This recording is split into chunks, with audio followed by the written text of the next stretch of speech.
Çfarë është një kontratë bashkëpunimi? Është një kontratë ku dy ose më shumë palë bashkojnë punën dhe mjetet e tyre për të arritur një qëllim të përbashkët dhe ndajnë fitimet dhe humbjet.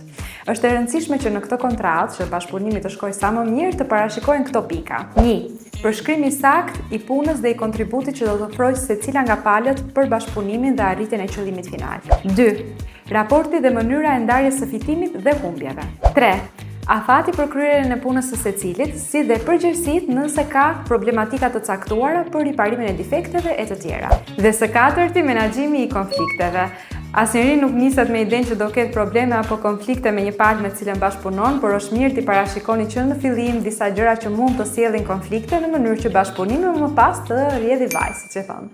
Keni pasur ndonjëherë problematika në lidhje me kontratat e bashkëpunimit? Nëse po, ndajini eksperiencën tuaj me ne.